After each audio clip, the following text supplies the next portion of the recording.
नमस्कार, मैं हूं आपके साथ श्वेता श्रीवास्तव। महाराष्ट्र 360 में आपका स्वागत है। ये है देश की सबसे बड़ी इकोनॉमी वाले राज्य की खास खबरों का राउंड अप। राज्य सरकार बड़ा डिजिटल सुधार, आपले सरकार 2.0 शुरू करने जा रही है। ये पोर्टल सभी विभागों के ऐप्स को एक प्लेटफॉर्म पर लाएगा, कागजी काम घटाएगा और अप्रूवल प्रक्रिया को तेज करेगा। साथ ही योजनाओं के हक को राइट टू सर्विसेज फ्रेमवर्क में जोड़ेगा और नागरिकों को ऑनलाइन ट्रैकिंग और फीडबैक की सुविधा देगा। आपले सरकार 2.0 सभी ऐप्स और सेवाओं को एक पोर्टल पर लाएगा, कागजी काम कम करेगा, केस ऑनलाइन ट्रैक करने की सुविधा देगा और योजनाओं के फायदे राइट टू सर्विसेज के तहत उपलब्ध कराएगा।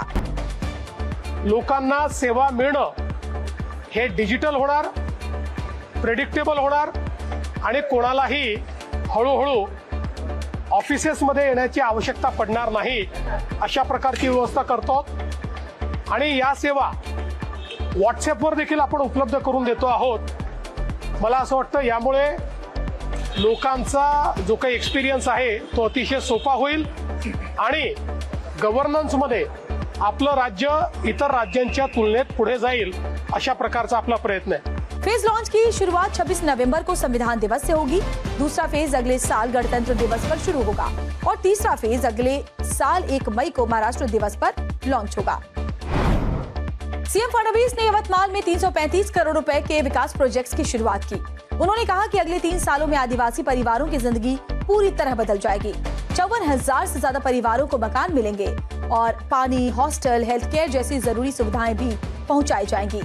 इस अभियान में कई नई पहलें शुरू की गई हैं। रोड मेंटेनेंस का डिजिटल प्लेटफॉर्म, ई मित्र चैटबॉट, मिशन उभारी, tax collection system, sand map project, governance on mobile app, CFR war room और डैशबोर्ड, वन दृष्टि फॉरेस्ट मॉनिटरिंग और न्याय रिव्यू पोर्टल। इनसे आदिवासी इलाकों में काम तेज होगा और पारदर्शिता भी बढ़ेगी। डिप्टी सीएम अजित पवार ने अधिकारियों को नई खेल नीति बनाने के निर्देश दिए हैं ताकि पूरे राज्य में खेल सुविधाओं का आधुनिकीकरण हो सके। इस फैसले से स्टेडियम और स्पोर्ट्स कॉम्प्लेक्स अपग्रेड होंगे और international level coaching training programme शुरू होंगे। इसका मकसद है खिलाड़ियों को बेहतर मौके देना और महाराष्ट्र की खेल संस्कृति को नई दिशा देना।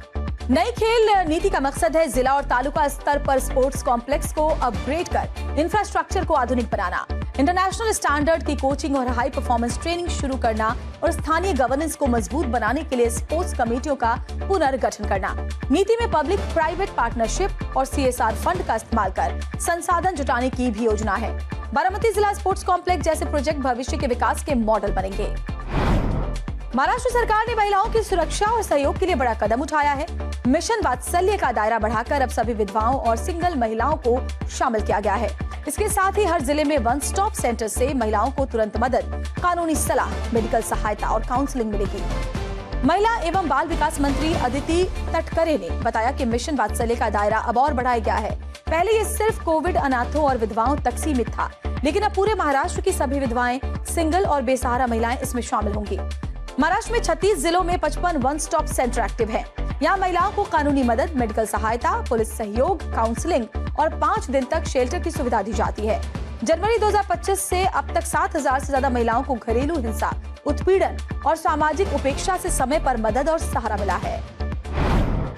एल्फिंस्टन ब्रिज प्रोजेक्ट से प्रभावित परिवारों को बड़ी राहत। उप मुख्यमंत्री एकनाथ शिंदे ने उस प्रस्ताव को मंजूरी दे दी है जिसके तहत लक्ष्मी निवास और हाजी नूरानी चौल के 83 परिवारों को नजदीकी MHADA यानी कि महाडा फ्लैट्स में बसाया जाएगा। इस फैसले से परिवारों का पुनर्वास उनके अपने इलाके में ही होगा और उन्हें घर छोड़कर कहीं दूर नहीं जाना पड़ेगा। पहले इस प्रोजेक्ट से 19 इमारतें प्रभावित होती, लेकिन MMRDA ने रूट बदलकर संख्या घटाकर सिर्फ 2 कर दी।